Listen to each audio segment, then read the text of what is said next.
जिस राम मंदिर आंदोलन में गोरक्ष पीठ के दो महंत यानी महंत दिग्विजयनाथ और महंत अवैधनाथ ने सक्रिय योगदान दिया, उस आंदोलन की परिणति जब भव्य मंदिर के रूप में हो रही है तो गोरक्ष पीठ के महंत और यूपी के सीएम योगी आदित्यनाथ के सीधे तौर पर अयोध्या का दामन थामने के संकेत से साफ है कि राम नगरी के जरिए उनका एजेंडा एक तीर से कई निशाने साधने का है।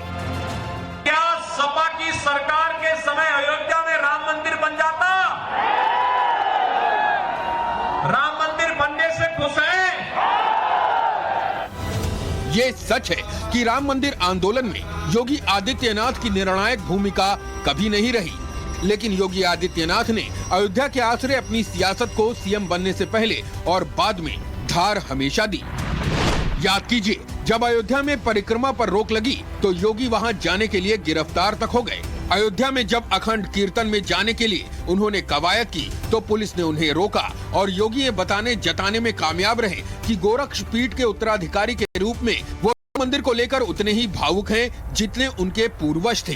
सीएम बनने के बाद भी योगी ने जिस तरह 40 से ज्यादा बार अयोध्या के दौरे किए और बार बार राम जन्मभूमि के दर्शन से लेकर राम की पैड़ी का विकास समेत करोड़ों रुपयों की परियोजनाओं की शुरुआत, फैजाबाद का नाम बदलना और भव्य दीपोत्सव की शुरुआत की, उससे उनका अयोध्या प्रेम झलक गया। लेकिन अब सवाल योगी के अयोध्या से चुनावी कनेक्शन और उसके मायने का है।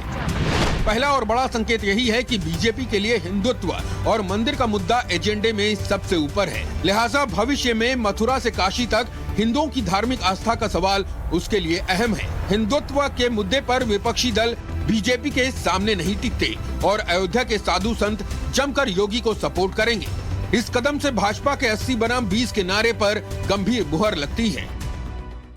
मैं विश्वास के साथ कह सकता हूं, जो गलतफहमी के शिकार हैं और अंक गणितीय आंकड़ों को प्रदेश में थोपने का प्रयास कर रहे हैं, मुझे लगता है किसी गलतफहमी के शिकार होंगे। ये चुनाव 80 बनाम 20 का होगा। 80% समर्थन एक तरफ होगा, 20% दूसरी तरफ होगा और मुझे लगता है 80% सकारात्मक ऊर्जा के साथ आगे बढ़ेंगे। 20% हमेशा विरोध किए हैं, विरोध करेंगे, लेकिन सत्ता बीजेपी की आएगी। बीजेपी फिर सबका साथ, सबके विकास के अभियान को आगे बढ़ाने का कार्य करेगी।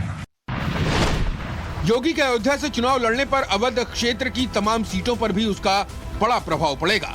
इसमें गोंडा, बलरामपुर, बहराइच, बाराबंकी, संत कबीर नगर, कुशीनगर समेत तमाम अन्य जिले शामिल हैं। योगी चुनाव लड़कर जताना चाहते हैं कि वो फ्रंट से टीम लीड कर रहे हैं और उनके इस कदम ने अखिलेश यादव को भी चुनाव लड़ने की बात कहने पर मजबूर किया है। जाहिर है अयोध्या योगी के लिए सुरक्षित सीटों में से एक है। योगी के अयोध्या से चुनाव लड़ने पर मीडिया का ध्यान उस सीट पर होगा और बीजेपी को परेशान करने वाले कई मुद्दे हाशिए पर छिटा जाते हैं। यूपी में बीजेपी के कई नेताओं के पार्टी से दूर होने के बीच भी अयोध्या कार्ड एक मास्टर स्ट्रोक है। अब सवाल ये है कि क्या योगी सिर्फ अयोध्या से ही चुनाव लड़ेंगे और क्या अयोध्या के साए में विपक्ष के चुनावी तीर नाकाम साबित होंगे? Bureau report, times now, Navbharat.